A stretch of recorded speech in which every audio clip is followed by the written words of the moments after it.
ಈಗ ಹೋಗೋಣ ನೀನು ಅಲ್ಲಿಗೆ ಹೇಳ್ರಣ್ಣ. ಈಗ ಸಾಹೇಬ್ರು ಬನ್ನಿ 11 ಗಂಟೆಗೆ ನಾನು ಇರ್ತೀನಿ ಅಂತ ಹೇಳಿದ್ರು. ಹಾಗಾಗಿ ಆಫೀಸಿಗೆ ಬಂದಿದ್ದು. ನಿಮಗೆ ಹೇಳಿದ್ರಾ? ಅಲ್ಲ, ನಿಮ್ಗೆ ಹೇಳಿದ್ರು ಅಂತ.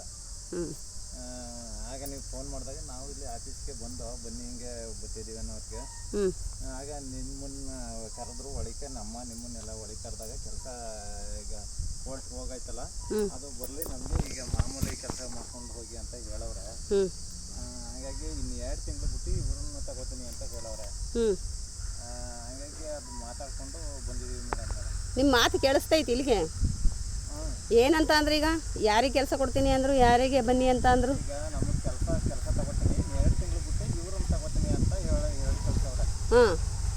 ಆ ಥರ ಹೇಳಿ ನಾನು ಇಟ್ಕೋಬೇಕು ಅಂತ ಹೇಳಿ ಕಳ್ಸಿ. ಅವ್ರು 2 ತಿಂಗಳು ಅಂತ ಹೇಳಲಿಲ್ಲ.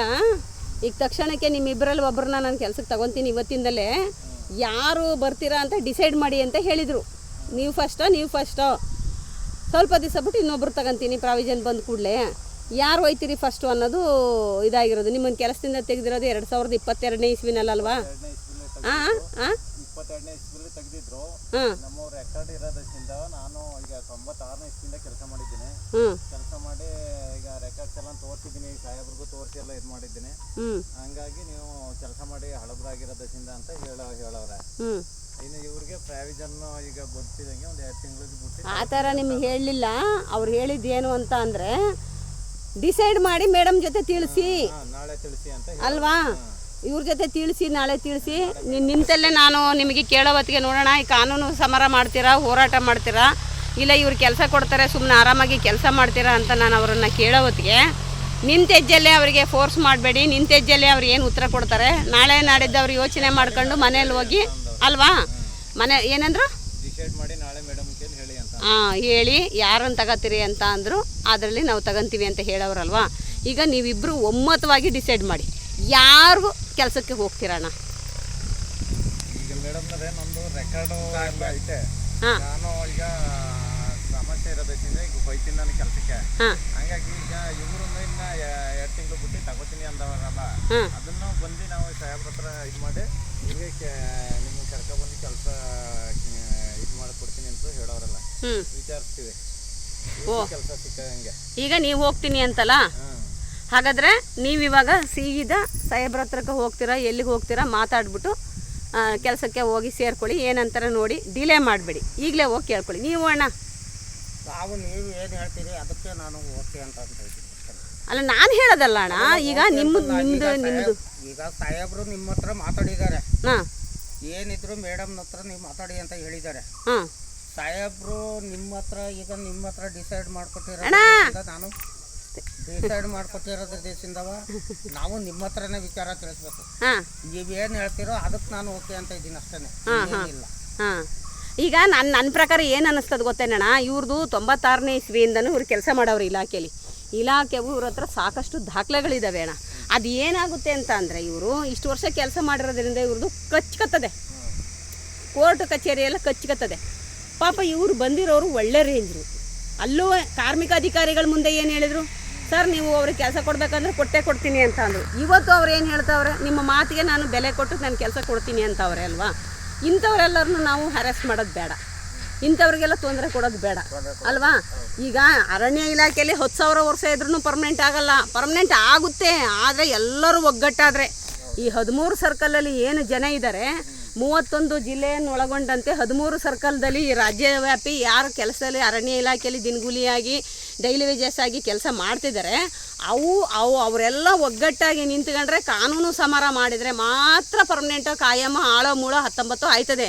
ನೀವಿಬ್ಬರು, ನಾನೊಬ್ರು ನೀನೊಬ್ರು ಎಲ್ಲೋ ಒಂದು ಕಡೆ ಆಗುತ್ತೆ, ವ್ಯವಸ್ಥೆನೇ ಸರಿಪಡಿಸ್ಬೋದು. ಅಷ್ಟೋ ಇಷ್ಟ ಒಂದು 10% ಅಲ್ಲ, ಒಂದು 5% ವ್ಯವಸ್ಥೆನೇ ಸರಿಪಡಿಸ್ಬೋದು. ಆ ವ್ಯವಸ್ಥೆ ಸರಿಪಡಿಸೋದ್ರಲ್ಲಿ ನನಗಾದ ಅನ್ಯಾಯ ಆದಂಗೆ ನಿಮಗೂ ಆಗೋದು ಬೇಡ. ನಿಮಗೆ ಹೆಂಡತಿ ಮಕ್ಕಳಿದ್ದಾರೆ, ಸಂಸಾರ ಐತೆ, ಮನೆ ಬಾಡಿಗೆ ಕಟ್ಟಬೇಕು, ಜೀವನ ಮಾಡಬೇಕು, ಜೀವನ ಭಾಳ ಕಷ್ಟ ಐತಿ ಇವತ್ತು. ಹಾಗಾಗಿ ನಾನು ನಿಮಗೆ ಹೇಳ್ತಾ ಇರೋದು. ಇವರು ನನ್ನ ಜಗಳನ್ನ ಯಾಕೆ ಕೆಲಸಕ್ಕೆ ಅವ್ರ ಸಾಹೇಬ್ರೆದ್ರಿಗೆ ಅಂದಿತ್ತು ಅಂದರೆ, ಇವ್ರು ಮನೆಗೆ ಹೋಗ್ಬಿಟ್ಟು ಯೋಚನೆ ಮಾಡ್ಕೊಂಡು, ಇದೇನಪ್ಪ ಮೇಡಮು ಬರೀ ರಂಗಸ್ವಾಮಿಯವ್ರನ್ನ ಮಾತ್ರ ಹೋಗು ಅಂದ್ಬಿಟ್ರು, ನನ್ನನ್ನು ರಾಮಸ್ವಾಮಿನ ಕಳಿಸಿದ್ರು, ನನ್ನನ್ನು ಈಚೆಲ್ಲಿ ಇರಿಸ್ಬಿಟ್ರು, ತಡಿ ನಾನು ಹೋಗಿ ಕೊಟ್ಟು ಬರೋಣ ಅಂತ ರಾತ್ರಿಯಿಂದಲೇ ಹೋಗಿ ಕೊಟ್ಟು ಬಂದ್ಬಿಟ್ರು ಎಲ್ಲೆಲ್ಗಾರು. ಏನ್ರಣ ಕೊಡ್ತೀರಾ ಇಲ್ಲ ಕೊಟ್ಟು ಬಂದ್ಬಿಟ್ರೆ ತಲೆ ಕೆಟ್ಟಂಗೆ ನಮ್ಮ ಮರ್ಯಾದೆ ಉಳಿಯುತ್ತಾ?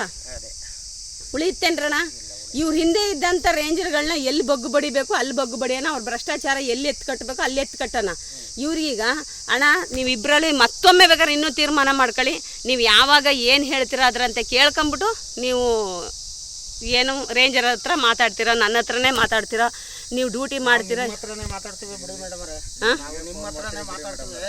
ನೀವು ಸಾಹೇಬ್ರು ಹೇಳ್ಕಳಿಸಿರೋದು ನಿಮ್ಮ ಜವಾಬ್ದಾರಿಕೆಗೆ, ನಾವು ತಿಳಿಸೋದು ನಿಮ್ಮ ಜವಾಬ್ದಾರಿಕೆಗೆ. ನೀವು ಇದು ರೇಂಜರ್ ಹತ್ರನೇ ಮಾತಾಡಿದ್ರು ಬಿಡಿ. ಅವ್ರಿಗೆ ಹೋಗ್ಬಿಟ್ಟು ಅವ್ರ ಹತ್ರನೇ ಮಾತಾಡ್ಲಾ? ಅವ್ರಿಗೆ ಹೋಗ್ಬಿಟ್ಟು ಅವ್ರ ಹತ್ರನೇ. ನೀವು ಇಂಥವ್ರ ಕೆಲ್ಸಕ್ಕೆ ಹೋಗ್ತಾರೆ ಅಂತ ನಾನು ಮತ್ತೆ ಪದೇ ಪದೇ ಇಲ್ಲಿಗೆ ಬರೋಕ್ಕಾಗೋದಿಲ್ಲ, ನನಗೆ ಟೈಮೂ ಇಲ್ಲ. ನೋಡಿ ಸೋಮವಾರದ ದಿನ ಇಲ್ಲಿ ನೋಡಿ ಸೋಮವಾರ ಅಂದರೆ 6ನೇ ತಾರೀಕು ತುಮಕೂರಲ್ಲಿ ಕಾರ್ಮಿಕ ಇಲಾಖೆನಲ್ಲಿ ತಿಪ್ಟೂರು ಬೀರಪ್ಪ ಅವ್ರದ್ದು ಕೋರ್ಟ್ ಐತೆ. ನಾನು ಅಲ್ಲಿಗೆ ಹೋಗಬೇಕು ಸೋಮವಾರ. ಅಲ್ಲಿಂದ ದೊಡ್ಡಬಳ್ಳಾಪುರ ನೆಲಮಂಗಲ ರೇಂಜಲ್ಲಿ ಕೆಲಸ ಮಾಡ್ತಿರುವಂಥ ಸಿದ್ದರಾಜಣ್ಣಂದು ಐತೆ. ಸಿದ್ದರಾಜಣ್ಣನ ಆಫೀಸರ್ನ ವಿಚಾರಿಸಿ ಮಾಡ್ಕೊಂಬರ್ಬೇಕು. ಮತ್ತು 8ನೇ ತಾರೀಕು ಸೋಮವಾರ ಬುಧವಾರ ಮೈಸೂರಿನಲ್ಲಿ ಬಸವರಾಜಣ್ಣ ಮತ್ತು ಸಣ್ಣ ಸೋಮಣ್ಣವ್ರದ್ದು ಕೋರ್ಟ್ ಐತೆ. ನಾನು ಹಂಗಾಗಿ ಹಿಂಗೆ ತಿರುಗತ್ಲೇ ಇದ್ದೀನಿ, ಪದೇ ಹಿಂಗೆ ತಿರುಗಕ್ಕೆ ನನ್ನ ಕೈಲಿ ಓಡಾಡಕ್ಕೆ ಆಯ್ತೇ ಇಲ್ಲ, ಟೈಮ್ ಸಾಲ್ತಾ ಇಲ್ಲ. ಓಡಾಡ್ತೀನಿ ನಿಮ್ಗಳಿಗೋಸ್ಕರ. ಇವಾಗ ಏನು ಗೊತ್ತಾ ಮೇಡಮ್ ಅವರೇ, ಈಗ ಏನು ಅಂದ್ರೆ ಫೋನ್ ಮುಖಾಂತರಲ್ಲೇ ಕಾಂಟ್ಯಾಕ್ಟ್ ಮಾಡ್ಬಿಟ್ಟು ಫೋನ್ ಮುಖಾಂತರಲ್ಲೇ ಬಗೆಹರಿಸ್ಕೊಡಿ ಅಂತ ನಾವು ಹೇಳ್ತಿರೋದು ಅಷ್ಟೇ. ಆಯ್ತು, ನಾನೇನು ಬಗೆಹರಿಸೋದಲ್ಲ. ಇವತ್ತು ನೋಡಿ ಸಾಹೇಬ್ರು ಪಾಪ ಪರ್ಮಿಷನ್ ಕೊಟ್ಟು ವಿಡಿಯೋ ಮಾಡಿ ಅಂತ ಪರ್ಮಿಷನ್ ಕೊಟ್ಟು ನನಗೆ ವಿಡಿಯೋ ಮಾಡಿಸಿದ್ದಾರೆ. ಆ ಥರ ನೀವು ಹೇಳ್ಬೇಡಿ. ಅವ್ರು ವಿಡಿಯೋ ಮಾಡಿಸ್ಕೊಟ್ಟು ಮಾತು ಕೊಟ್ಟಿದ್ದಾರೆ. ಆಮೇಲೆ ಕೊನೆಗೆ ಇಬ್ಬರಲ್ಲಿ ಒಬ್ರಿಗೆ ಕೊಡ್ತೀನಿ ಅನ್ನೋದನ್ನ ಆಫ್ ಮಾಡಿ ಅಂತ ಹೇಳಿದ್ರಲ್ವಾ. ನಿಲ್ಲಿಸ್ಬಿಡಿ, ಇನ್ನು ಸಂಧಾನಕ್ಕೆ ನಾನು ಬರ್ತೀನಿ, ಕನ್ಕ್ಲೂಷನ್ಗೆ ನಾನು ಬರ್ತೀನಿ, ಇದನ್ನ ವಿಡಿಯೋ ಮಾಡೋದು ಬೇಡ ಅಂತ ನಿಲ್ಲಿಸಿದ ಮೇಲೆ ಅಲ್ವಾ ನಾನು ನಿಲ್ಸಿತ್ತು ಅದನ್ನ. ಹಾಂ, ಆಫ್ ಮಾಡಿ ಅಂದಮೇಲಲ್ವಾ. ಆಫ್ ಮಾಡಿದ ಮೇಲೆ ಅವ್ರು ಅರ್ಧ ಗಂಟೆ ಮಾತಾಡವ್ರೆ ಅಲ್ವೇನ್ರಣ? ಈಗ ನಿಮ್ಮಿಬ್ಬರಲ್ಲಿ ಒಮ್ಮತವಾದಂಥ ಡಿಸೈಡ್ ಮಾಡ್ಕೊಳ್ಳಿ, ಯಾರು ಹೋಗ್ತೀರಾ ಅಂತ ಹೇಳಿ ನನಗೆ ಹೇಳ್ತಿರೋ ಡೈರೆಕ್ಟಾಗಿ ಅಧಿಕಾರಿಗಳ ಹತ್ರ. ನಿಮಗೆ ಹೇಳ್ತೀವಿ, ನೀವು ಅಧಿಕಾರಿಗಳ ಹತ್ರ ನೀವು ಮಾತಾಡ್ಬಿಟ್ಟು ಒಂದು ಚಾನ್ಸ್ ಕೊಡಿ ಅಷ್ಟೇ. ಆದ್ರೂ ತಕ್ಷಣಕ್ಕೆ ಹೋಗ್ಬಿಟ್ಟು ನೀವು ನಿಮ್ಮ ಏನು ಕೆಲಸ ಕಾರ್ಯಗಳಿಗೆ ತೊಡ್ಕೊಳ್ಳಿ. ನಾಳೆ ಹೇಳಿ ಯಾವ್ದು ಅಂತ ಹೇಳೋರಲ್ವ ಸಾಹೇಬ್ರು, ನಾಳೆ ನಿಮ್ಗೆ ತಿಳಿಸ್ತೀವಿ. ನಾಡ್ದ್ರಿಂದ ಅವ್ರಿಗೆ ಹೋಗಿ ಡ್ಯೂಟಿ ಮಾಡಿ. ಅವ್ರ ಕಾಲಲ್ಲಿ ತೋರಿತ್ತ ಕೈಲಿ ಕೆಲಸ ಮಾಡ್ಕೊ ಹೋಗಿ ಅಣ್ಣ. ಅದು ಕಾನೂನು ಸಂಭ್ರ ಒಂದ್ ಕಡೆ ಇರ್ಲಿ, ಅದು ಮುಂದಕ್ಕೆ ನೋಡ್ಕೊಳ್ಳಿವ್ರಂತೆ. ಈಗ ID ಫೇಲ್ಯೂರ್ ಆಗಿ ಹೋಗೈತಲ್ವಾ, ಅದು ಬರಲಿ. ಅದು ಬರೋ ತನಕ ನೀವು ಕೆಲಸ ಮಾಡ್ತಾ ಇರಿ. ಈ ರಿಕ್ವೆಸ್ಟ್ ಮೇಲೆ ಕೇಳ್ಕೊಂಡಿರೋದ್ರಿಂದ ನೀವು ಕೆಲಸ ಮಾಡ್ತಾ ಇರಿ. ಆಮೇಲೆ ನೆಕ್ಸ್ಟ್ ನೋಡೋಣ ಅದನ್ನು, ಆಯ್ತಲ್ಲ? ಈಗ ಒಬ್ರು ಯಾರಾದ್ರೂ ಇಬ್ಬರಲ್ಲಿ ಒಬ್ರು ನೋಡ್ಕೊಂಡು ನೀವು ಕೆಲಸಕ್ಕೆ ಹೋಗಿ ಯಾವತ್ತು ಫೋನ್ ಮಾಡಿ ಹೇಳ್ತೀರಿ ಹೇಳಿ.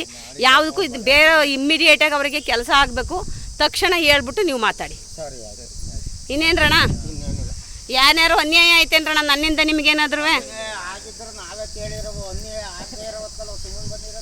ಅಲ್ಲ, ನನ್ನಿಂದ ನಿಮ್ಗೇನಾದ್ರೂ ಅನ್ಯಾಯ ಆಯ್ತಾ? ಅಲ್ಲ, 22ನೇ ಇಸ್ವಿಲೇ ನೀವು ಮಾಡ್ಬೇಕಿತ್ತು ಕೆಲಸನ.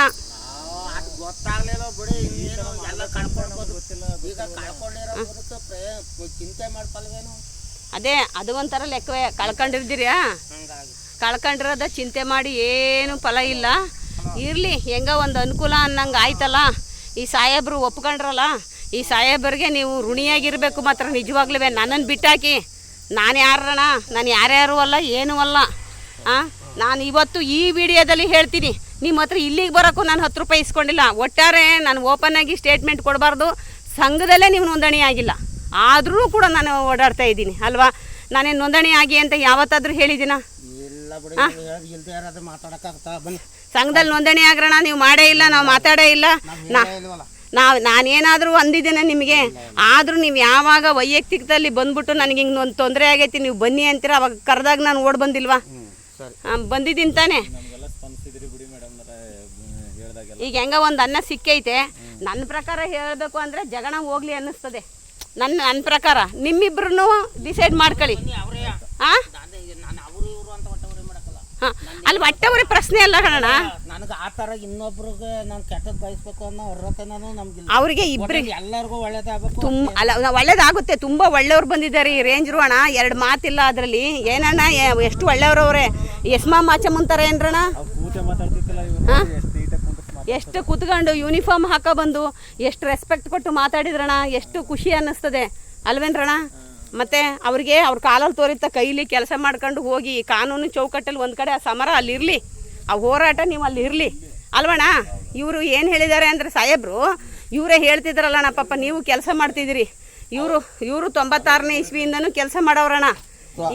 ಮಾಚಮ್ಮ ಮೇಡಮು ಏಕಾಏಕಿ 2022ರಲ್ಲಿ ಇವ್ರನ್ನ ಕೆಲಸದಿಂದ ತೆಗೆದಿದ್ದಾರೆ ಅಲ್ವಾ. ಇವ್ರು ತೆಗೆದ ಮೇಲೆ ಇವ್ರು ಏನು ಮಾಡಬೇಕು ಹೇಳಿ? ಹೋಗಿ ಅವತ್ತೇ ಇವ್ರು ಕಾರ್ಮಿಕ ಅಧಿಕಾರಿಗಳಿಗೆ ಒಂದು ಕೊಟ್ಟಿದ್ರೆ ಅನುಕೂಲ ಆಯ್ತಿರ್ಲಿಲ್ವ ಇಷ್ಟೊತ್ತಿಗೆ? ನೀವು ಯಾವಾಗಲೂ ಕೊಟ್ಟಿದ್ದು ನವಂಬರಲ್ಲೇನೋ.